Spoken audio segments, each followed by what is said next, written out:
कुछ basic terms IPO से related हैं, उनके बारे में लोग जानेंगे, जिनका कि हम लोग आईपीओ के समय बराबर उसके बारे में सुनते हैं। हो सकता है कि इसके बारे में कुछ जानकारी आपको हो, पर हम यहाँ पर आपको और भी क्लैरिटी देने की कोशिश करते हैं। तो फ्रेंड्स, ये एक टर्म है अंडर सब्सक्रिप्शन। आईपीओ के समय इसका काफ़ी यूज़ होता है। शेयर्स इशू किए जाते हैं, शेयर्स इशू किए जाएंगे पब्लिक को और डीआईआई को और एफआईआई को। अब होता क्या है कि शेयर्स जितनी मात्रा में इशू किए जाते हैं उतने ही मात्रा में अगर एप्लीकेशन आ जाए तब तो अच्छी बात है, लेकिन प्रैक्टिकली ऐसा नहीं होता है। कभी ज़्यादा एप्लीकेशन आ सकते हैं और कभी कम एप्लीकेशन आ सकते हैं। तो इन केस अगर कम एप्लीकेशन आए, अगर कम एप्लीकेशन आते हैं तो उस पर्टिकुलर सिचुएशन को हम अंडर सब्सक्रिप्शन की स्थिति कहते हैं, यानी कि लोगों ने आपके आईपीओ में कम इंटरेस्ट लिया। ठीक, अब आते हैं दूसरे टर्म्स के ऊपर। दूसरा टर्म कहता है ओवर सब्सक्रिप्शन। यहाँ पर शेयर्स जितने इशू किए गए, कंपनी ने जितने भी शेयर इशू किए, अब जो बिड जो रिसीव होती है, यानी कि जो भी लोगों ने कंपनी के शेयर में इंटरेस्ट दिखाया वो ज़्यादा है। अगर 100 शेयर इशू किए गए तो 100 से ज़्यादा लोगों ने अप्लाई किया। तो this is a situation of over subscription. कोई भी कंपनी चाहती है कि उसका कोई भी आईपीओ, जब भी वो आईपीओ लेके आए मतलब, तो उसका ओवर सब्सक्रिप्शन ही रहे, यानी कि अच्छा रिस्पांस उसको मार्केट से मिलना चाहिए। ठीक है फ्रेंड्स, अब हम लोग आते हैं तीसरे टर्म्स की ओर। तीसरा जो टर्म है वो है फिक्स्ड प्राइस आईपीओ। ये क्या है? फिक्स प्राइस आईपीओ, जब हम आईपीओ में शेयर इशू करते हैं, आईपीओ में जब भी शेयर इशू किया जाता है तो अगर एक सिंगल अगर केवल प्राइस है, सिंगल प्राइस है जिस पर कि शेयर इशू किया जाता है, आपको कोई बिड लगाने की ज़रूरत नहीं है। Okay, there is no need of bidding. तो आपका जो आईपीओ है उसको कहा जाएगा fix price IPO. The shares are offered at a particular price. ठीक है, जो शेयर्स हैं वो एक ही दाम पर आपको दिए जाएंगे, आपको उसी दाम पे फॉर्म भरना होगा, आपको केवल उसी पर फॉर्म फिल करना है। तो ये हो गया fixed price IPO. Okay friends, तो अगले कॉन्सेप्ट की ओर चलते हैं। अगला कॉन्सेप्ट है आईपीओ में प्राइस बैंड का। नॉर्मली इस पे ही ज़्यादातर आईपीओ आपको दिखाई देते हैं। तो उसमें होता क्या है कि एक जो इशू करने वाली जो कंपनी है वो आपको जो शेयर देती है वो आपको एक प्राइस रेंज में बताती है। जैसे कि इस एग्जांपल में जैसे हमने बताया कि 130 से 140, अब आपको ये लोअर प्राइस बैंड है और ये हायर प्राइस बैंड है।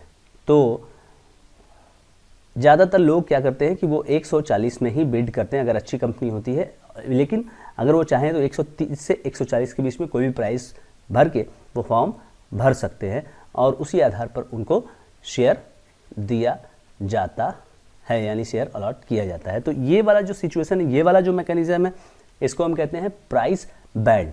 इसके पहले वाला जो सिस्टम था वो था फिक्स्ड प्राइस आईपीओ, ये है price band IPO. So friends, I hope कि आप लोगों को कुछ जो बेसिक टर्म्स हमने बताए हैं वो ज़रूर पसंद आए होंगे, जरूर आपने। सो फ्रेंड्स, जो बेसिक टर्म्स हमने आपको बताए, आशा है कि आप लोगों को वो समझ आए होंगे। अगर आपको इस वीडियो से कुछ भी वैल्यूएबल लगा तो इस चैनल को सब्सक्राइब करना ना भूलिए। दोस्तों, master class of share market इसकी सीरीज चल रही है और एपिसोड नंबर 18 में आपका स्वागत है। इस वीडियो में भी आपको कुछ नया ही देखने को मिलेगा और बहुत इंटरेस्टिंग टॉपिक है इस वीडियो का। आइए इस वीडियो को शुरू करते हैं। फ्रेंड्स, चैनल पर नए हैं तो सब्सक्राइब जरूर करें। दोस्तों, आपके दिमाग में यही होता है कि हम कोई भी पैसा अपना लगाए तो उसमें स्टॉक का सिलेक्शन हमें कैसे करना चाहिए ताकि वो स्टॉक आगे जाके हमें अच्छा खासा रिटर्न और साथ ही साथ रेगुलर इनकम भी देता रहे।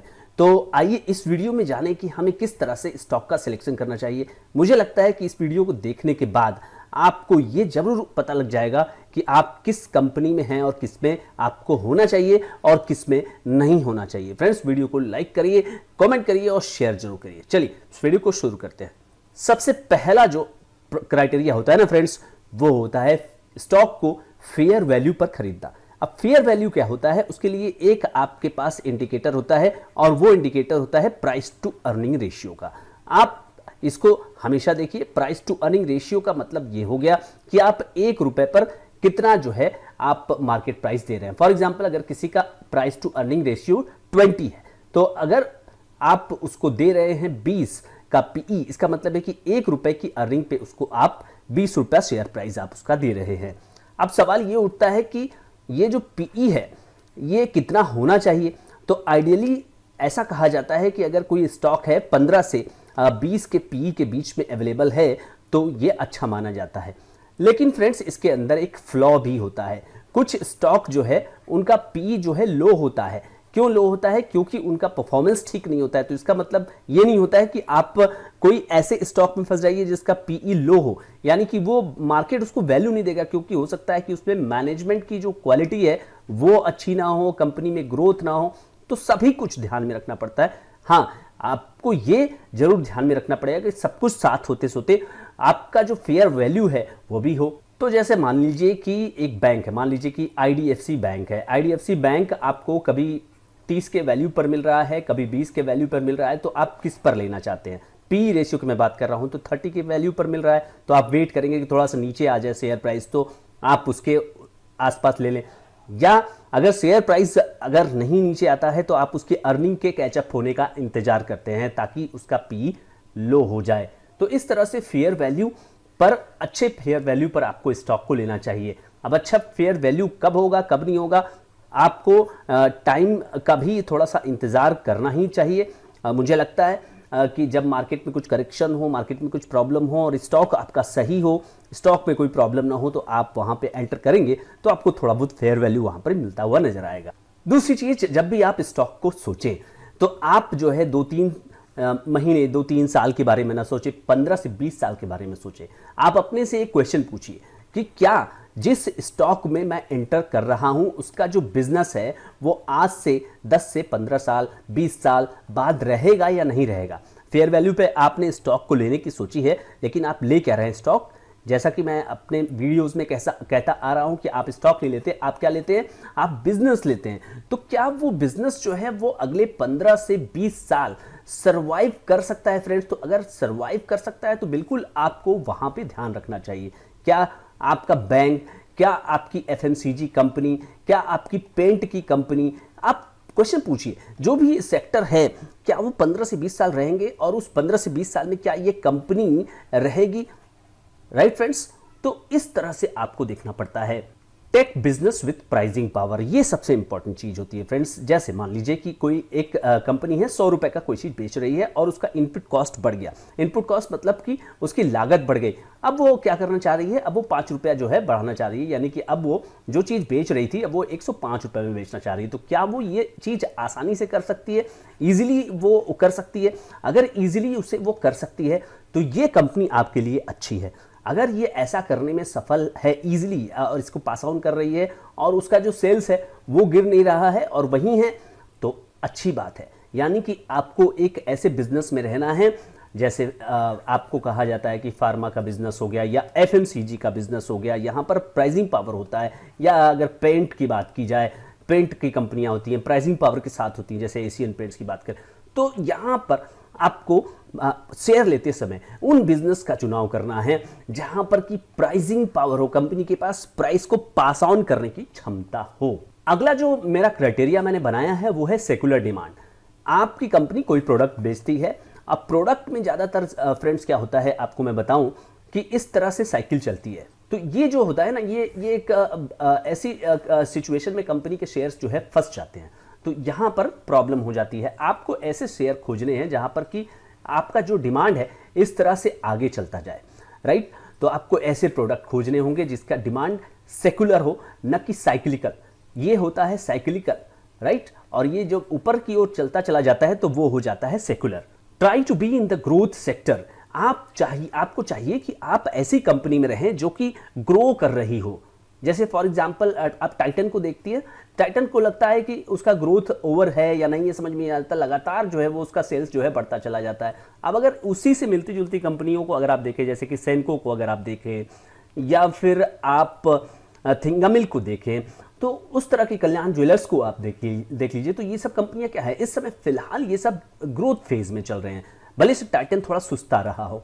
तो आप ग्रोथ सेक्टर में देखिए, कंपनी का भी देखिए कि वो भी ग्रो कर रही है कि नहीं। ग्रोथ सेक्टर के साथ साथ कंपनी का भी ग्रो करना काफी इंपॉर्टेंट है। तो ग्रोथ सेक्टर प्लस कंपनी का ग्रोथ दोनों अगर मिल जाए तो सोने पर सुहागा की स्थिति हो जाती है। Don't stuck in popular stock, ये काफी इंपॉर्टेंट चीज हो जाती है फ्रेंड्स। अगर आपके ऑफिस में राइट, अगर आप जॉब करते हो या आपके शॉप में अगर आप शॉप ओनर हो, वहां पर आसपास के लोग अगर कोई स्टॉक के बारे में बात करने लगे तो आप समझ जाइए कि वो स्टॉक एक पॉपुलर स्टॉक हो चुका है। आपको उन तरह के स्टॉक से बिल्कुल दूर रहना है, ठीक है।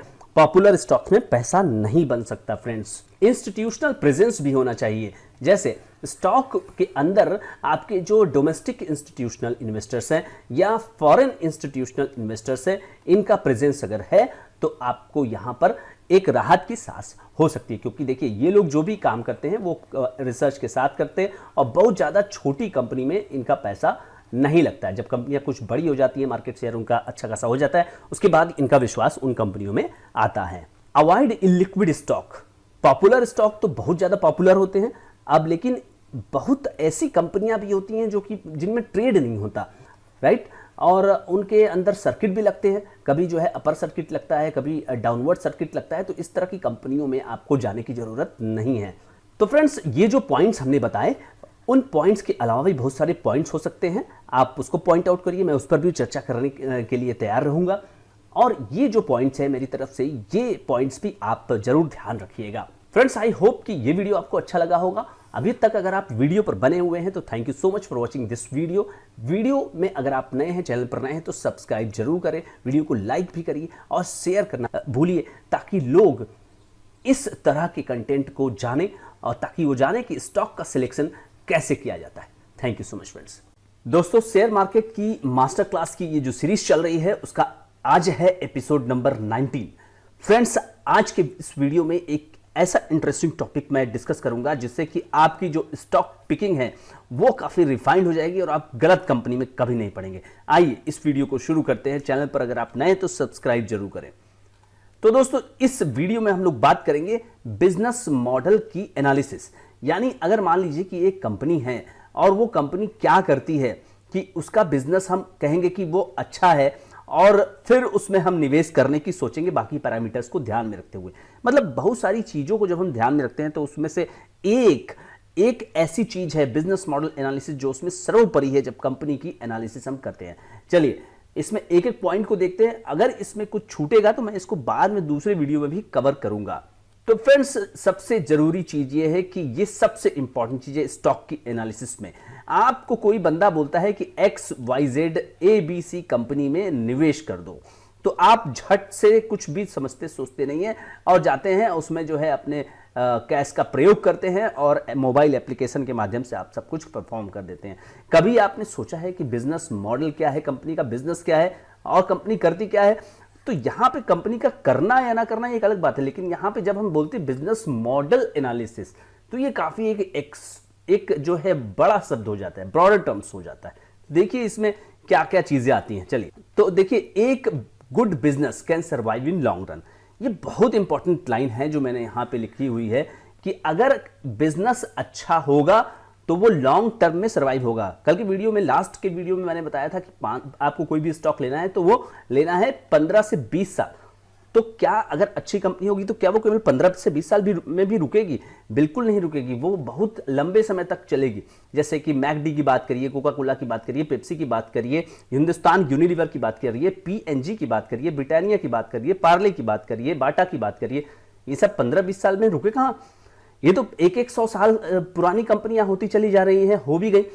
तो अगर अच्छा बिजनेस है तो वो लॉन्ग टर्म में जरूर सर्वाइव करेगा। दूसरी चीज, गुड बिजनेस का मतलब क्या है? गुड बिजनेस का मतलब है कि पॉजिटिव कैश फ्लो।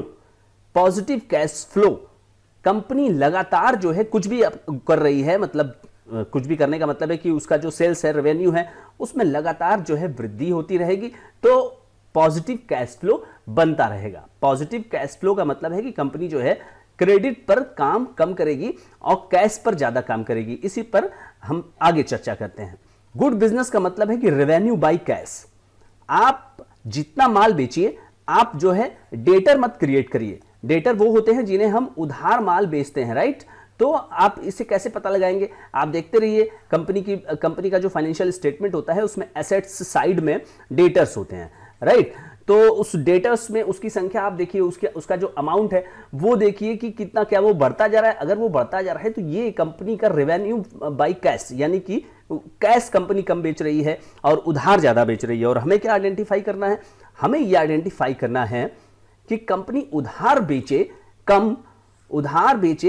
कम और कैश बेचे ज्यादा, ये ध्यान रखिएगा। और ये कैसे पता चलेगा, कंपनी का एक रेशियो होता है डेटर्स साइकिल, जिसके की माध्यम से आप देख सकते हैं कि डेटर्स की जो डेज साइकिल है वो कम हो रही है क्या। यानी कि एक तो हम बेच रहे हैं, मान लीजिए उधारी बेच रहे हैं, तो उसको जल्दी से जल्दी हमारे पास वो पहुंच रहा है कि नहीं। एक तो सबसे आइडियल कंडीशन होती है कि कंपनी केवल कैश में बेचे, लेकिन अगर डेटर है भी तो कितने दिन में वो हमारा पैसा दे रहे हैं, ये सबसे इंपॉर्टेंट बात होती है। वहीं दूसरी तरफ फ्रेंड्स ये होता है कि जब आपको कुछ खरीदना हो, आपको कच्चा माल खरीदना हो या फिर आपको गुड्स ही खरीदना हो, मान लीजिए आप गुड्स में ट्रेडिंग का काम कर रहे हो, तो आप जब खरीदो तो आप क्रेडिट में खरीदो, ठीक है। आप कैश में बेचो और क्रेडिट में, यहां पर आप ज्यादा से ज्यादा क्रेडिट लेने की कोशिश करो। तो इसमें जो क्रेडिटर्स पैदा होते हैं, जिनसे हम माल उधार लेते हैं ना, तो उनको बोलते हैं क्रेडिटर्स। तो क्रेडिटर्स को हम अगर ज्यादा से ज्यादा दिन में पेमेंट करें तो ये एक अच्छी बात होती है, अच्छा बिजनेस वो होता है। अब बात करते हैं फ्रेंड्स इन्वेंट्री की। आपको अपना माल बेचना है, लेकिन इन्वेंट्री आपके गोडाउन में कम से कम हो। अभी आपने देखा होगा कि टाटा मोटर्स से लेकर के, मारुति से लेकर के, महिंद्रा सभी जो है यहां पर अपनी इन्वेंट्री से परेशान है, क्योंकि माल ही नहीं बिक रहा है। लेकिन अगर नॉर्मल स्थिति भी हो तो भी आपको लो इन्वेंट्री रख करके ही माल बेचना है, ताकि आपका जो पैसा है ना, कैश, वो फंसा ना रहे इन्वेंट्री में। क्योंकि इन्वेंट्री पहले माल बिकेगा, मान लीजिए उधार बिकेगा, और उसके बाद जो है कैश में कन्वर्जन होगा, तो उसमें टाइम लगता है। दूसरी तरफ फ्रेंड्स अगर बात करें हाई रिटर्न ऑन इक्विटी की, गुड बिजनेस का मतलब होता है आरओई जो है वो ज्यादा से ज्यादा आए। तो ये आरओई ज्यादा से ज्यादा कैसे आएगा, आपका जो कैपिटल है कैश के फॉर्म में, उसका प्रयोग आप करेंगे बिजनेस के लिए। ये नहीं कि आप जो है एसेट्स खरीद लिए और एसेट्स में जो है आपका पैसा फंस जाए। ये चीज जब होगी तब होगी कि जब आपका कैश जो है फ्री होगा, और कैश का प्रयोग आप माल बेचने में करेंगे, आप अपने बिजनेस के लिए करेंगे, तो उस केस में हाई आरओई होता है। अब आप ये ध्यान रखिएगा कि ज्यादा से ज्यादा आपकी आरओई जो है वो रिटर्न ऑन इक्विटी ज्यादा आए। आप कंपेयर करिएगा कंपनियों को, उस सेक्टर की कंपनियों से ही कंपेयर करिएगा और देखिएगा कि कंपनियों का आरओई क्या आ रहा है। आरओई ज्यादा है, इसका मतलब है कि कंपनी कैश का अच्छा प्रयोग कर रही है। Good business means asset light model. Asset light model, आप देखिए जोमेटो क्या करता है। क्या जोमेटो कोई रेस्टोरेंट चलाता है? बिल्कुल नहीं। जोमेटो ने जोड़ा है रेस्टोरेंट्स को। वो जोमेटो कोई रेस्टोरेंट नहीं चलाता, या उबर के पास कोई कार नहीं होती है, लोगों को उसने जोड़ा है। एसेट लाइट मॉडल है। आप ऐसा बिजनेस करिए जिसमें कम से कम जो है निवेश करना पड़े, कम से कम इन्वेस्टमेंट करना पड़े, ताकि आपका पैसा जो है वो कैश में रहे और कैश के माध्यम से आप हाई आरओई जो है वो जनरेट कर सके। सारा खेल यहां पर आरओई ज्यादा से ज्यादा करने का है और साथ ही साथ ग्रोथ करने का है, लास्ट वीडियो में जैसा कि मैंने बताया था। अगर आपका बिजनेस, अब फ्रेंड्स अगर आपका बिजनेस लाइट एसेट मॉडल पे होगा तो आप टर्नओवर करोगे, और टर्नओवर करने पर हाई एसेट टर्नओवर रेशियो आएगा। और ये एक अच्छे बिजनेस की निशानी होती है, जिसमें कि कोई बिजनेस अपने संपत्ति के कंपैरिजन में जो सेल्स करता है ना, वो ज्यादा करता हुआ नजर आता है, तो हम उसे कहते हैं कि ये एक अच्छा बिजनेस मॉडल है। तो दोस्तों इस वीडियो में हमने जो भी पॉइंट्स पर बात की है, उस पॉइंट्स को आप बिल्कुल नोट डाउन करिए और उस लिहाज से आप कंपनियों की एनालिसिस करना शुरू करिएगा, राइट। तो फिर आपको बहुत सारी कंपनियां छटती हुई नजर आएंगी और फिर आप कहोगे कि हाँ, कि स्टॉक एनालिसिस जो है वो आराम से किया जा सकता है, बहुत ज्यादा रॉकेट साइंस नहीं है, और आराम से आप ऐसी कंपनियों को हटा सकते हो जो कि इस पैरामीटर पर खरी नहीं उतरती। दोस्तों ये वीडियो आपको कैसा लगा ये जरूर बताइएगा और कमेंट करिएगा कि आपको बिजनेस मॉडल एनालिसिस के इस वीडियो में और क्या ऐड ऑन करना बाकी है। चैनल पर नए हैं तो सब्सक्राइब करिए, वीडियो को शेयर करिए ताकि लोग जाने कि बिजनेस मॉडल एनालिसिस कैसे की जाती है। Thank you so much friends. दोस्तों master class of share market इसकी सीरीज चल रही है और आज है एपिसोड नंबर 20। फ्रेंड्स, आज के इस वीडियो में भी पिछले वीडियो का एक्सटेंशन होगा और आप जानेंगे कि बिजनेस मॉडल एनालिसिस के अंदर और क्या टेक्निकल चीजें होती हैं। चलिए दोस्तों, इस वीडियो को शुरू करते हैं, जिसके अंदर बिजनेस मॉडल एनालिसिस पार्ट 19 की तरह यहां पर पार्ट 20 यहां पर होगा और इसका पार्ट 2 यानी कि बिजनेस मॉडल एनालिसिस का पार्ट 2 यहां पर हम लोग डिस्कस करेंगे। फ्रेंड्स, जैसा कि आप जानते हैं कि बिजनेस मॉडल एनालिसिस में अच्छे बिजनेस की पहचान की जाती है। अच्छा बिजनेस कौन सा, इसका पहला सबसे इंपॉर्टेंट जो पॉइंट हुए वो है एंट्री बैरियर। जैसे मान लीजिए कि कंपनी ए है और उसका बिजनेस अच्छा चल रहा है और कंपनी बी है या कोई भी प्रमोटर है जो कि बी नाम की कंपनी बना करके उसी बिजनेस के अंदर आना चाहता है, और अगर वो आसानी से आ जाता है, कौन, बी, अगर आसानी से आ जाता है, इजीली जो है वो एंटर कर जाता है इस बिजनेस में जिसको कि ए कर रहा है, तो यहां पर हम कहेंगे कि एंट्री बैरियर 0 है। अगर किसी भी बिजनेस में एंट्री बैरियर 0 या कम होगा तो इसका मतलब आप क्या समझिए, इसका मतलब आप ये समझिए कि वहां पर बी ही नहीं, सी, डी, ई कोई भी वहां पर आसानी से बिजनेस शुरू कर सकता है और ये होगा एक खराब बिजनेस की पहचान। तो आपको ये ध्यान में रखना है। मान लीजिए कि एफएमसीजी कंपनी है, आपको कोई एफएमसीजी कंपनी की बात करें ए, यानी कि बिकाजी हो गया या फिर हल्दीराम, तो क्या बी सी डी कंपनियां क्या कोई नहीं खोल सकता? बिल्कुल आसानी से। आपके पास 50 करोड़ है, आपके पास 100 करोड़ है, आप आसानी से कंपनी खोल सकते हैं।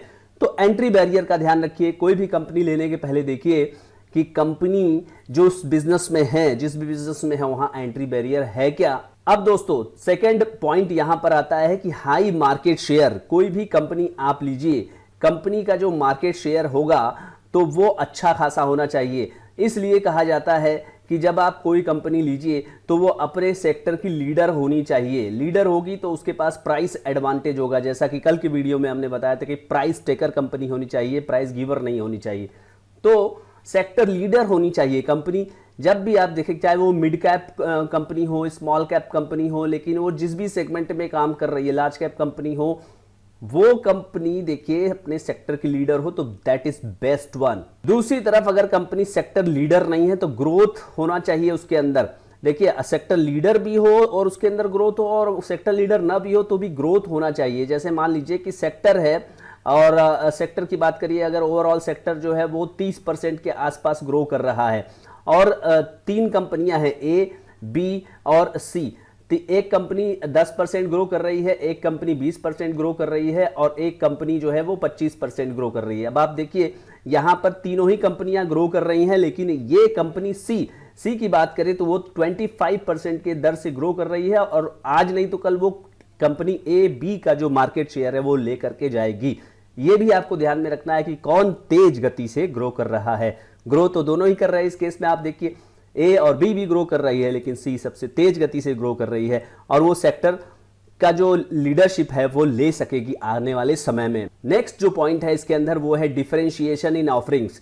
कंपनियां प्रोडक्ट बनाती हैं, प्रोडक्ट जो है अगर कुछ डिफरेंस होगा तो कंपनी की ब्रांड जो है वो, उसकी जो इमेज है वो मार्केट में अलग हो जाएगी। यानी आपके प्रोडक्ट के अंदर कुछ यूनिक चीज आप डालिए।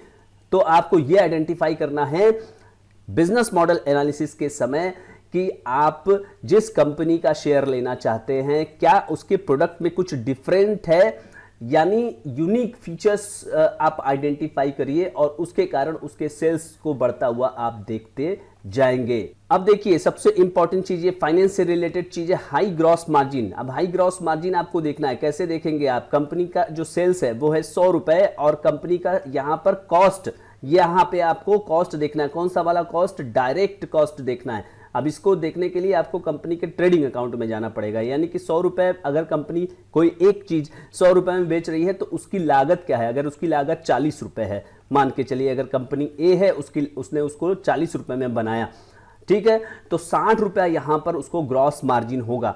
अब कंपनी बी है, मान लीजिए कोई कंपनी बी है और यही चीज वो बना रही है 50 रुपए में, तो यहां पे ग्रॉस मार्जिन हो जाएगा इस कंपनी बी का 50 रुपए। तो यहां पर पहली लड़ाई जो है कंपनी बी हार चुकी है कंपनी ए से। तो इसलिए हमको देखना पड़ता है, किसी भी सेक्टर में आप देखिए, कोई भी कंपनी हो उसको देखिए, एनालाइज करिए कि ग्रॉस मार्जिन क्या है। हाई ग्रॉस मार्जिन होने से क्या होगा, हाई ग्रॉस मार्जिन से आप अदर खर्चे जो है आसानी से कर सकते हैं, जैसे कि एडवर्टीजमेंट खर्चे आप आसानी से कर सकते हैं।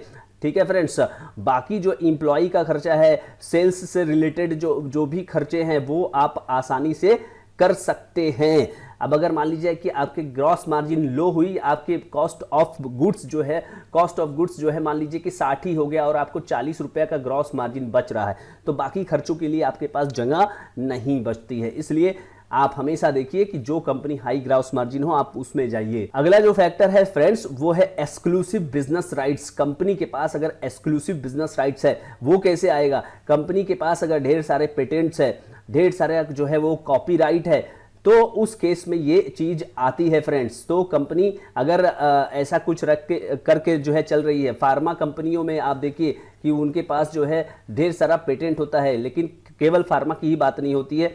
अगर इलेक्ट्रॉनिक कंपनी है तो भी आपको देखना पड़ेगा कि उस कंपनी का क्या स्थिति है, क्या उसके पास जो है अपने प्रोडक्ट्स है या दूसरे के प्रोडक्ट्स लेकर के वो बेच रही है। अपने होंगे तो स्वाभाविक सी बात है पेटेंट उसके पास ज्यादा होगा, और अगर पेटेंट्स है तो कंपनी एक्सक्लूसिव बिजनेस राइट्स के तहत एक कॉम्पिटिटिव एडवांटेज में रहेगी। अगला जो पॉइंट है इसके अंदर गुड बिजनेस की पहचान करने का वो है low cost of production. Low cost of production कैसे पता चलेगा, हाई ग्रॉस मार्जिन, आप वहां पे देखिए हाई ग्रॉस मार्जिन और लो कॉस्ट ऑफ प्रोडक्शन एक इकोनॉमिक्स का एक सिद्धांत है जहां पर कि हम बोलते हैं इकोनॉमीज ऑफ स्केल। और इकोनॉमीज ऑफ स्केल तभी आएगा जब आप बड़े पैमाने पर उत्पादन करते हैं, और इस तरह से आपको हाई ग्रॉस मार्जिन भी मिल जाएगा। एक्सक्लूसिव डिस्ट्रीब्यूशन नेटवर्क, ये काफी इंपॉर्टेंट पॉइंट हो जाता है जब आप अपने कॉम्पिटिटर को हराना चाहते हैं। तो आपका जो डिस्ट्रीब्यूशन है, नेटवर्क है जो आप खड़ा करते हैं, जैसे खास करके अगर आप देखिए एफएमसीजी कंपनियां जहां पर कुछ भी नहीं मिलेगा आपको कोका कोला और पेप्सी मिल जाता है कि नहीं, आप सोचते हैं कि ऐसा क्यों है, क्योंकि ये डिस्ट्रीब्यूशन नेटवर्क उन्होंने खड़ा किया हुआ है। सालों साल इसमें लग जाते हैं खड़ा करने के लिए, लोग आपके प्रोडक्ट को हाथ नहीं लगाते जब आप नए होते हो, लेकिन जब आप स्टेब्लिश हो गए तो कहने का मतलब यह है कि आपका डिस्ट्रीब्यूशन नेटवर्क तगड़ा हो गया। आपके सीएफए यानी कैरिड एंड फॉरवर्ड एजेंट हो गए, आपके डिस्ट्रीब्यूटर्स हो गए, आपके रिटेलर्स हो गए, ये एक इनके साथ आपकी जो है पार्टनरशिप हो जाती है, और ये आपको एक एक्स्ट्रा एडवांटेज देता है फ्रेंड्स। तो दोस्तों इस तरह से बिजनेस मॉडल एनालिसिस के पार्ट 2 में आज हमने जो पॉइंट्स डिस्कस किए हैं, मुझे लगता है कि ये भी आपको काफी ज्यादा मदद करेंगे कि आप किसी कंपनी को किस तरह से एनालाइज करते हैं।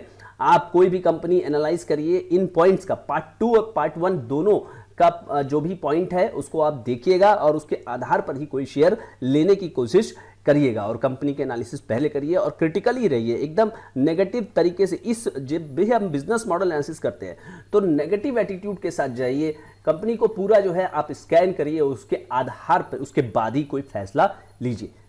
तो फ्रेंड्स आई होप कि ये वीडियो आपको अच्छा लगा होगा। वीडियो अच्छा लगा तो लाइक करिए, शेयर करिए, सब्सक्राइब करिए।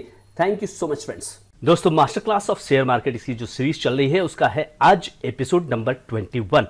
फ्रेंड्स आज के इस वीडियो में भी कुछ नया ही आप सीख कर जाएंगे, इसका मेरा वादा है। चलिए इस वीडियो को शुरू करते हैं। दोस्तों आज से यानी कि एपिसोड 21 के आगे से लेकर के यहाँ बात होगी फाइनेंशियल एनालिसिस की, कि किस तरह से फाइनेंशियल एनालिसिस की जाती है। आज इसका पार्ट 1 होगा, यानी 21 एपिसोड से शुरू हो जाएगा आपका part 1 of financial analysis, and there after part 2 part 3 इस तरह से यहां पे चलेगा, ताकि आप किसी भी कंपनी को देखें तो यूं झट से उसको खरीदने का या बेचने का जो भी आपका डिसीजन हो वो ना ले, प्रॉपर एनालिसिस करें और उसके बाद ही कोई भी फैसला लें। चलिए देखते हैं उसमें कैसे करते हैं। देखिए वन बाय वन बहुत सारे पैरामीटर्स हैं, उसको हम लोग स्टडी करेंगे। सबसे पहले आपके सामने मैं लेकर आया हूं बुक वैल्यू। बुक वैल्यू आखिर क्या होता है इसको आइए देखते हैं। देखिए बुक वैल्यू का मतलब होता है वह राशि, वह अमाउंट जो कि पेएबल होता है शेयर होल्डर को, यानी इसका संबंध जो है वो शेयर होल्डर का के साथ होता है। मतलब वो राशि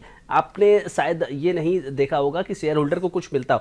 शेयर होल्डर्स को लगातार जो है डिविडेंड मिलता रहता है, लेकिन वो और सारी रकम के लिए जो कंपनी के पास रिजर्व्स होती है, वो सारी चीजें होती हैं, उसके लिए उसको एंटाइटलमेंट नहीं होता है। कंपनी जब भी बिकती है तब क्या होता है वास्तव में, तो ये जो अमाउंट होता है जब कंपनी बिकती है तब जो पैसा शेयर होल्डर का होता है ना, तो उसी को यहां पर कहते हैं कि बुक वैल्यू।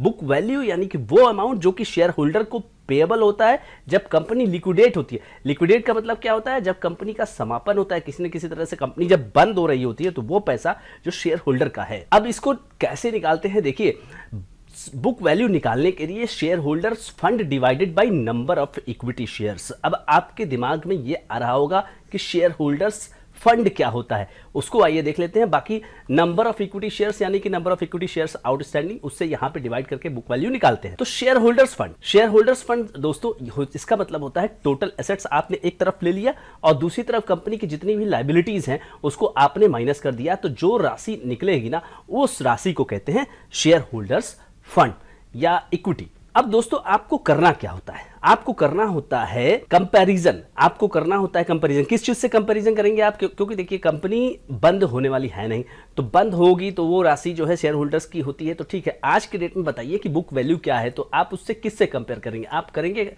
उसको मार्केट प्राइस से कंपेयर करेंगे, मार्केट प्राइस ऑफ शेयर से विथ बुक वैल्यू पर शेयर। तो उससे आपको आइडिया लगेगा। क्या आइडिया लगेगा? उससे आपको आइडिया ये लगेगा कि वो शेयर कितना महंगा है या कितना सस्ता है। ठीक है, जैसा कि मैंने कहा कि इससे आइडिया लगेगा valuation of stock in the secondary market. कभी आपका स्टॉक जो है, मान के चलिए कि 1000 रुपए का है, कुछ दिनों बाद 6 महीने के अंदर ही वो 1500 रुपए का हो जाता है। आप देखते हैं कि साल भर के अंदर कोई स्टॉक जो है 100% का रिटर्न दे दिया, यानी 1000 वाला माल जो है वो 2000 का हो गया। तो आपको ये आइडिया होना चाहिए ना कि कितना वैल्यूएशन है उसका। दोस्तों, फिलहाल मैं आपको लेकर के आ गया हूं स्क्रीनर नाम की एक वेबसाइट पर। वहां पर सीएट का दाम आज की डेट में 3003 रुपए है। ये मार्केट प्राइस हो गया। अब यहां आप देखिए, ये लिखा हुआ है बुक वैल्यू, यानी कि इसका जो बुक वैल्यू है, जिसका कि फॉर्मूला आपने देखा कि किस तरह से वो निकलता है, 999 रुपए है और मार्केट वैल्यू जो है उसकी है 3003। दोस्तों, यहां पर मैं आपको लेकर के आया हूं एमआरएफ के लिए 1,37,354 रुपए है और बुक वैल्यू इसकी है 39,384। तो आप यहां पे कंपेयर कर सकते हैं इसको करंट प्राइस से। जेके टायर, यहां पे मैं टायर की तीसरी कंपनी लेकर के आया हूं आपके सामने। ये भी एक मिड कैप कंपनी, 11,000 करोड़ का यहां पे मार्केट कैपिटलाइजेशन है और बुक वैल्यू इसकी है 172 और उसके अगेंस्ट में 444 रुपए पर यह मार्केट में ट्रेड होता हुआ नजर आ रहा है। तो आपको ओवरऑल थोड़ा बहुत आइडिया लग जाएगा। अगले पार्ट में हम लोग कुछ और देखेंगे ताकि आप और ज्यादा इससे कुछ काम कर सकें। तो दोस्तों, एपिसोड नंबर 21 में यहां पे फाइनेंशियल एनालिसिस का यहां पे आपने देखा पार्ट 1, जिसमें हम लोगों ने चर्चा की बुक वैल्यू पर।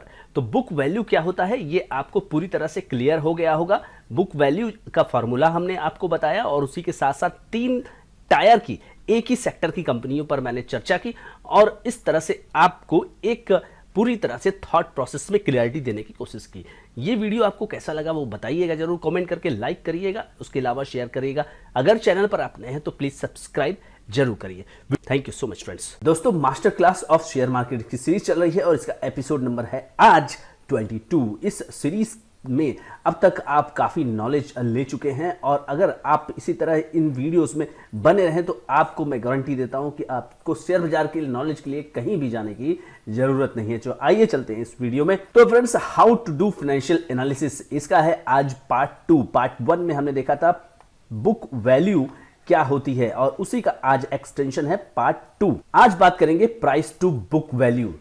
अभी हमने लास्ट में यानी कि एपिसोड नंबर 21 में देखा था कि बुक वैल्यू क्या होती है और आज बात करेंगे प्राइस टू बुक वैल्यू क्या होती है और इसका जब भी हम निवेश करते हैं, इन्वेस्टमेंट करते हैं, तो उसका क्या इंपैक्ट होता है। देखिए, इसको हम जब कैलकुलेट करते हैं तो इसको बोलते हैं पीबी रेशियो। तो नॉर्मली अगर आप देखेंगे टीवी वगैरह में तो वहाँ पे आप पाएंगे कि लोग जब डिस्कस कर रहे होते हैं तो आप वहाँ पे पीबी रेशियो या प्राइस टू बुक वैल्यू इस तरह के टर्म्स जो है वहाँ पे ज़्यादातर यूज़ करते हैं। तो वो क्या होता है, आपको जब पता ही नहीं होगा तो आप कैसे निवेश करेंगे। देखिए, इसका जो फॉर्मूला होता है मार्केट प्राइस पर share divided by book value पर शेयर। लास्ट वीडियो में 21 जो एपिसोड में था उसमें आपने देखा था बुक वैल्यू क्या होती है। बुक वैल्यू वहां से आप देख लीजिए उस वीडियो में जाके। अब आपको करना क्या है, आपको देखना है कि मार्केट प्राइस जो है, मार्केट प्राइस ऑफ शेयर वो क्या चल रहा है, उसको आप लीजिए। तो उसको लेने के बाद आप उसको करिए डिवाइड, तो उससे क्या मिलेगा, आपको मिलेगा price to book value ratio, PB ratio आपको मिलेगा।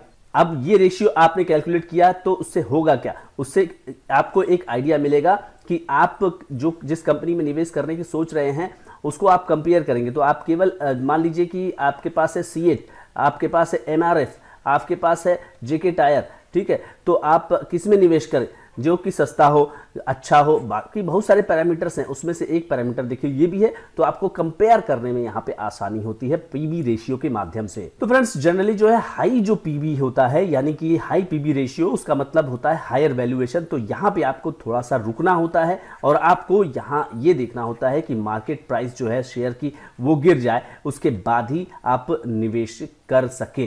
तो इसका मतलब ये होता है हाई पीबी मतलब हायर वैल्यूएशन, और लो पीबी इसका मतलब होता है लोअर वैल्यूएशन, और आप वहां पर लोअर वैल्यूएशन के साथ एंट्री ले सकते हैं। लेकिन ये भी ध्यान में रखना पड़ेगा कि अगर किसी शेयर का लोअर रेंज में पीबी चल रहा है तो इसका मतलब क्या कोई और भी रीजन तो नहीं है।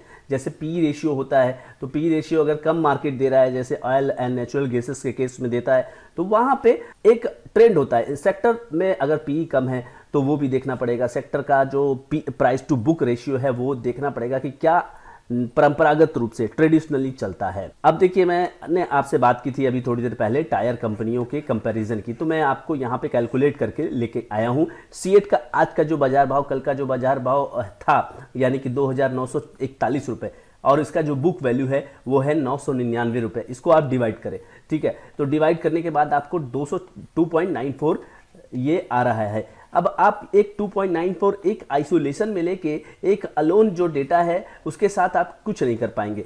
तो आपको यहाँ पे कंपेयर करना पड़ेगा। क्या कंपेयर करना पड़ेगा कि बाकी कंपनियां जो सीएट जैसी हैं वो कैसी हैं, उनका जो प्राइस टू बुक रेशियो है वो क्या चल रहा है आजकल। तो आइए आपको मैं दिखाता हूँ। यहाँ पे देखिए एमआरएफ है। एमआरएफ का जो मार्केट प्राइस है वो 1,34,243, कल के डेट की मैं बात बता रहा हूँ, और 39,384 इसका बुक वैल्यू है पर शेयर। इसको आपने डिवाइड किया, डिवाइड करने के बाद आपका आया 2.30। तो यहाँ पे जब सीएट की बात की थी तो वहाँ पे 2.9 आया था, ये आया 3.40। अब बात कर लेते हैं फ्रेंड्स यहाँ पर जेके टायर्स की। जेके टायर का जो बाजार भाव है देखिए ये है 428 रुपए और 172 इसका बुक वैल्यू है। 172 से इसको डिवाइड किया तो 2.48 यहाँ पर आया। तो दोस्तों यहाँ पे 2.4 आपका जेके टायर का हो गया और 2.9 आपका सीएट का हो गया, और एमआरएफ की बात करें तो वो हो गया 3.4। तो एमआरएफ यहाँ पे सबसे महंगा है। प्राइस टू बुक रेशियो की अगर बात करें, पीबी रेशियो की बात करें, तो उसके बाद सस्ते की बात करेंगे आप बुक वैल्यू के हिसाब से तो सीएट है, और उसके बाद सबसे सस्ता है जेके टायर। लेकिन आप मार्केट में टॉक ऑफ द टाउन क्या होता है? मार्केट में टॉक ऑफ द टाउन होता है एमआरएफ का शेयर, राइट। सब लोग सोचता है कि एमआरएफ का शेयर ले, लेकिन ये कितना महंगा है, 1,34,000 रुपए का शेयर है। अब सबसे सस्ते शेयर की बात करेंगे तो ये 428 है, और उसका बुक वैल्यू भी आप देखेंगे कि 2.48 है। लेकिन ज़्यादा जेके टायर्स में जो है लोग निवेश करने की नहीं सोचते, या तो सीएट में सोचते हैं या फिर एमआरएफ में सोचते हैं, लेकिन उसके बाद उनका पसंद होता है जेके टायर। तो तीसरा है, और इसलिए सस्ता है, यानी डिमांड यहाँ पे आपको कम नजर आ रही है, क्योंकि आप जब डिवाइड करते हैं तो मार्केट प्राइस ऑफ शेयर से डिवाइड करते हैं। तो दोस्तों आई होप कि ये वीडियो आपको अच्छा लगा होगा पीबी रेशियो का। Thanks for watching this video. अगर आप इस वीडियो में अभी तक बने हुए हैं तो चैनल को सब्सक्राइब करिए, लाइक करिए, शेयर करिए, ताकि लोगों को पीबी रेशियो के बारे में पता चले और वो इसको भी ध्यान में रखकर अपना कोई भी निवेश करने का कदम उठा सके। Thank you so much friends. दोस्तों master class of share market इसकी सीरीज चल रही है और आज है इसका episode number 23। Friends I hope कि अब तक आपने एपिसोड नंबर 22 तक काफ़ी जानकारी प्राप्त कर ली होगी। आइए इस वीडियो में कुछ नया सीखते हैं और उसके बाद आपके शेयर मार्केट की जानकारी और बढ़ जाएगी।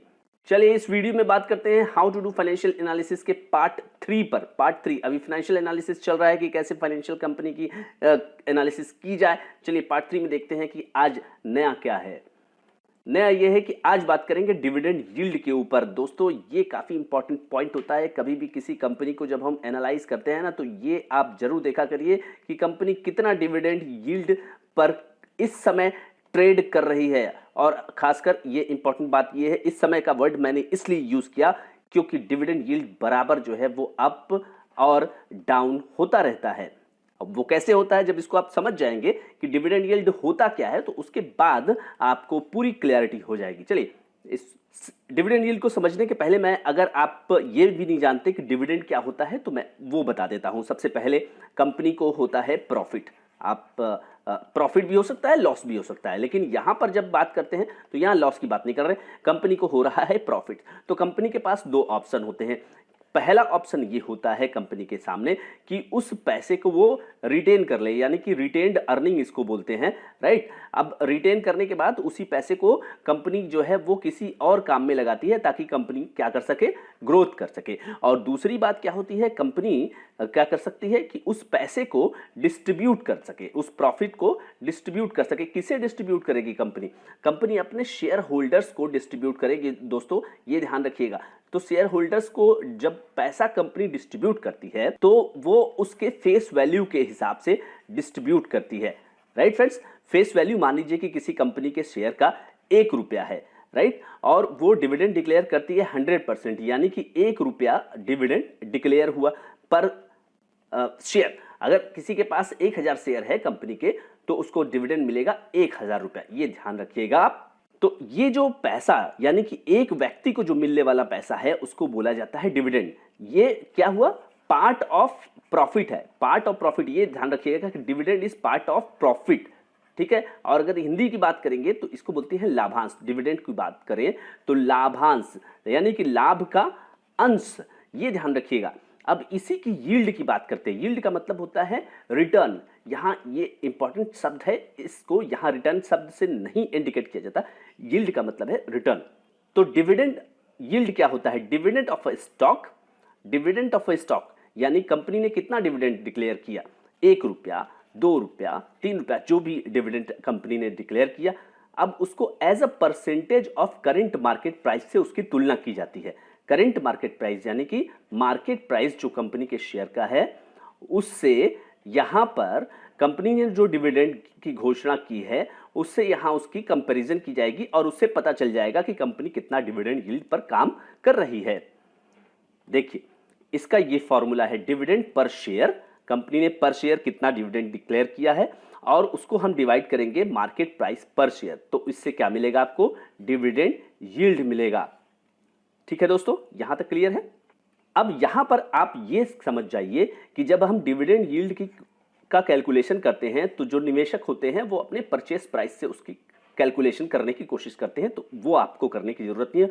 वो आपको क्या करेगा, वो आपको फील गुड कराएगा कि हाँ हमारा परचेस प्राइस इतना है तो हमारा डिविडेंड यील्ड अलग है, लेकिन ये नहीं होता। आपको हमेशा मार्केट प्राइस पर डिविडेंड यील्ड कैलकुलेट करना होता है। डिविडेंड यील्ड जो होता है राइज करता है जब मार्केट प्राइस डिक्लाइन करता है, यह ध्यान रखिएगा आप। आपने क्या किया था, dividend per share divided by market price पर शेयर, ठीक है। तो जब आप का ये मार्केट प्राइस यहाँ गिर जाएगा तो स्वाभाविक सी बात है कि डिविडेंड तो वहाँ कांस्टेंट है, वो साल में 1 या 2 बार दिया जाता है। अब उसको आप एनुअलाइज करते हैं और मार्केट प्राइस लगातार जो है गिरता रहता है और ऊपर भी चला जाता है, तो अगर वो डिक्लाइन हो रहा है तो डिविडेंड यील्ड आपका बढ़ जाएगा। फ्रेंड्स इसी का अगर आप उल्टा कर दें, dividend per share divided by market price पर शेयर, तो अगर ये ऊपर जाएगा तो स्वाभाविक सी बात है कि डिविडेंड यील्ड आपकी घट जाएगी। ये कॉन्सेप्ट आप याद रखें। अब आप देखिए established companies page dividend regularly. ये देखिए अगर हम किसी कंपनी के फंडामेंटल को देखते हैं ना तो ये जरूर देखते हैं कि कंपनी क्या रेगुलर डिविडेंड दे रही है या नहीं, तो ये फंडामेंटल का एक बहुत इंपॉर्टेंट पार्ट होता है। तो हम क्या पाते हैं कि जो कंपनियां एस्टेब्लिश्ड होती हैं, पुरानी होती हैं, ठीक है, मैच्योर कंपनी होती हैं, तो वो कंपनी नॉर्मली रेगुलर डिविडेंड देने का एक प्रैक्टिस होता है। वो ना दे तो भी दिक्कत नहीं है, री इन्वेस्ट करने के नाम पे रख ले कोई दिक्कत नहीं है, लेकिन वो देती जरूर है। अब देखिए ज्यादा डिविडेंड आपको मिलता हुआ कहाँ नजर आता है, एफएमसीजी कंपनियां। एफएमसीजी कंपनियां जैसे कि भारत की कंपनी की बात करें तो आईटीसी हो गया और डाबर हो गया या फिर ब्रिटानिया हो गया, तो ये सब कंपनियां जो है लगातार आपको डिविडेंड देती हुई नजर आती हैं। गवर्नमेंट कंपनियों के कहने क्या, ये तो डिविडेंड के लिए जानी ही जाती हैं, अपने जो है प्राइस एप्रिसिएशन के लिए नहीं जानी जाती है। इन कंपनियों के शेयर अभी फिलहाल बढ़े, लेकिन उसके पहले केवल डिविडेंड के लिए वहां पे लोग इन्वेस्ट करते थे। अब देखिए फ्रेंड्स इसके कुछ पॉजिटिव्स की बात करें। अगर हाई डिविडेंड यील्ड है अगर किसी कंपनी के शेयर का, इसका मतलब है कि फाइनेंशियल पोजीशन कंपनी की अच्छी है और कंपनी का जो मैनेजमेंट है ना वो भी अच्छा है, क्योंकि कई बार ऐसा होता है कि कंपनियां गलत जो है प्रॉफिट दिखाती हैं, और क्योंकि देखिए डिविडेंड कैश में दिया जाता है तो आपको ये भी पता चल जाता है कि कंपनी का फाइनेंशियल पोजीशन एकदम अच्छा है।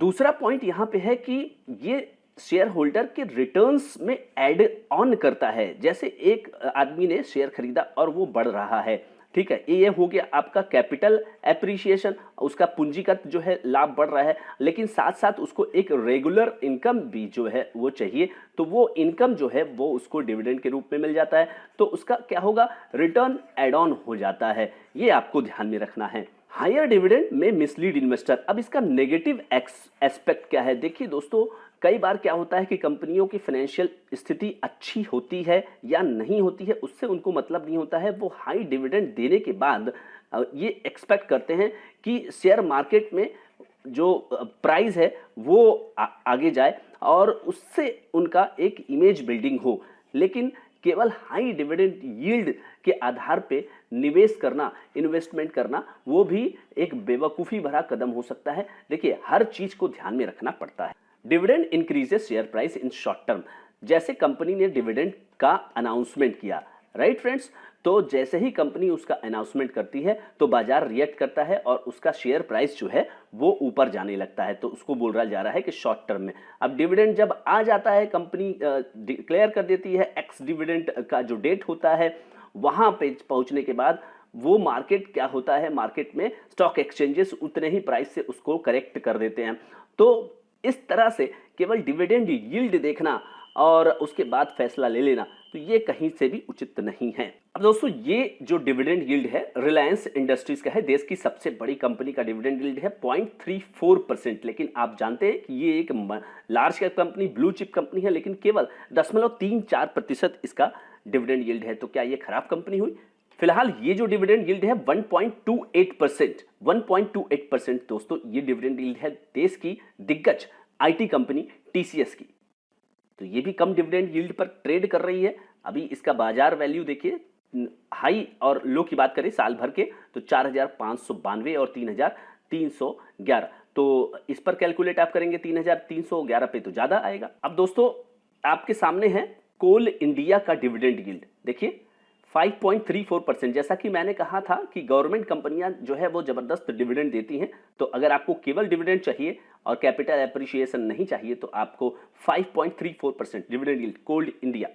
डिविडेंड के लिए जाने जाने वाली कंपनी वेदांता लिमिटेड। वेदांता का देखिए डिविडेंड यील्ड है 7.78%। आईटीसी देश की दिग्गज एफएमसीजी कंपनी, डिविडेंड यील्ड इसकी कितनी है? 2.71%। रेगुलर डिविडेंड देने के लिए आईटीसी जानी जाती है दोस्तों। तो दोस्तों, आपने देखा कि डिविडेंड यील्ड क्या होता है और केवल डिविडेंड यील्ड के आधार पे ही आप फैसला नहीं ले सकते, लेकिन डिविडेंड यील्ड एक अच्छा फंडामेंटल आपको बताता है कि कंपनी किस तरह से काम कर रही है। दोस्तों, अगर अभी तक आप ये वीडियो देख रहे हैं तो thanks for watching this video. आप नए हैं चैनल पर तो सब्सक्राइब जरूर करें, लाइक करें, शेयर करें, ताकि लोगों को और भी जानकारी प्राप्त करें और वो फाइनेंशियली अवेयर हो सके शेयर मार्केट के बारे में और ठीक से अपना डिसीजन ले सके।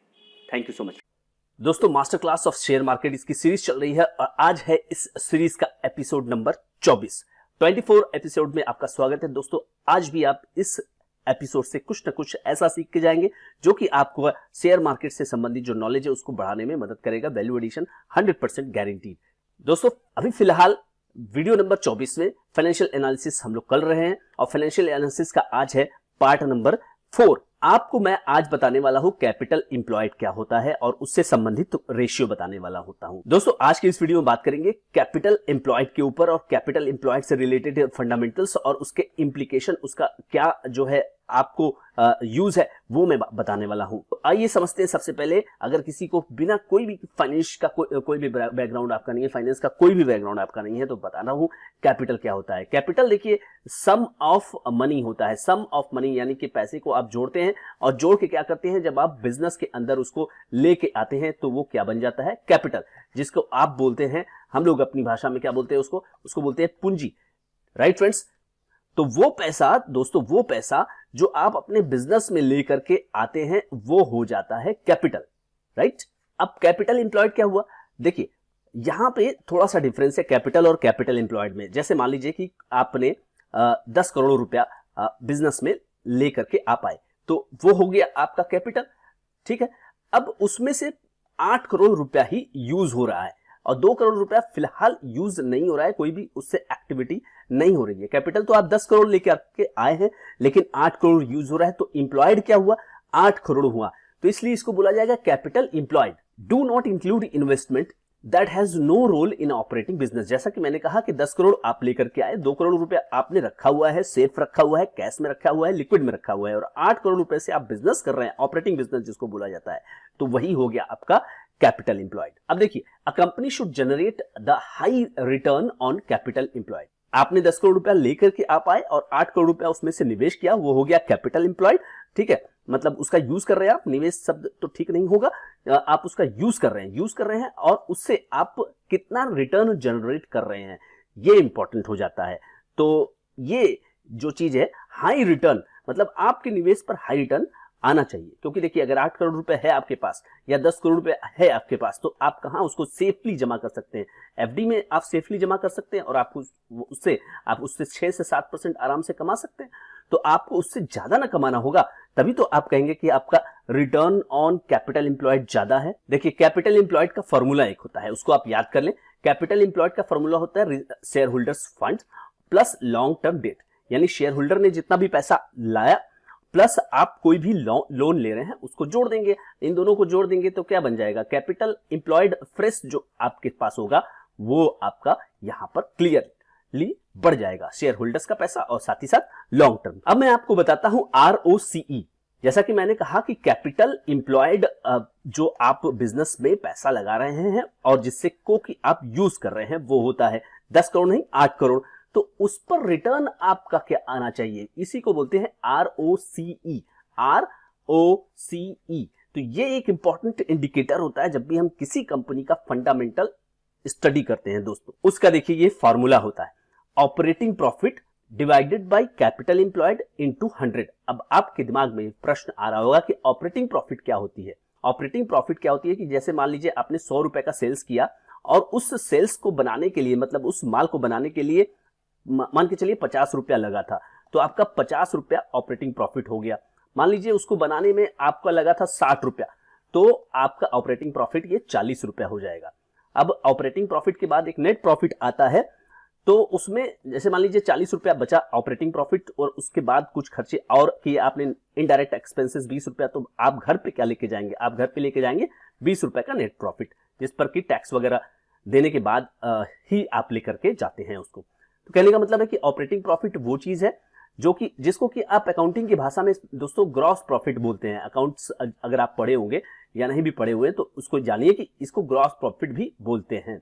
अब देखिए सबसे इंपॉर्टेंट चीज, हाई ROCE का मतलब क्या होता है। अगर किसी कंपनी का देखिए हाई ROCE है, इसका मतलब है कि वो कंपनी वेल्थ जनरेट करने में सफल रहेगी और अपने शेयर होल्डर्स को, दोस्तों शेयर होल्डर्स को अच्छा फायदा देने में सफल हो सकती है। दोस्तों फिलहाल मैं आपको लेकर के आ गया हूं स्क्रीनर पर, और हाल ही की लिस्टेड कंपनी है बजाज हाउसिंग फाइनेंस। उसका आप देखिए यहां पर ROCE 9.42%। तो आप कंपनी अपना पैसा जब कैपिटल इंप्लॉयड कर रही है उस पर वो 9.5% के आसपास का रिटर्न जनरेट कर पा रही है। फिलहाल मैंने खुला है ICICI बैंक के इस स्क्रीनर को और ROCE यहां पर शो हो रहा है 7.6%। कैनरा बैंक, यानी मैंने बैंकिंग और फाइनेंशियल ही खोला हुआ है कैनरा बैंक, और ROCE है 6.63%। दोस्तों देश की दिग्गज FMCG कंपनी, इसका मैंने यहां पर स्क्रीन खोला हुआ है और ROCE यहां पर आ रहा है 22%। तो दोस्तों आपने देखा कि किस तरह से ROCE यहां रोल प्ले करता है। अलग अलग इंडस्ट्री का देखिए अलग अलग होता है। अगर आप ICICI बैंक देखेंगे, इतना बड़ा बैंक है और उसका ROCE अगर 6 के आसपास है, और वहीं डाबर का ROCE अगर 12 के आसपास है, 22 के आसपास है, इसका मतलब है कि इंडस्ट्री वाइज ROCE वो डिफर करेगा। आपको इंडस्ट्री का भी एवरेज देख लेना पड़ेगा। तो दोस्तों आई होप कि इस वीडियो में कैपिटल एम्प्लॉयड और ROCE पर आपको अच्छी नॉलेज प्राप्त हुई होगी। अगर आप इस वीडियो में बने हुए हैं तो thank you so much for watching this video को लाइक करिए, शेयर करिए और चैनल को सब्सक्राइब करना बिल्कुल ना भूलिए। Thank you so much friends.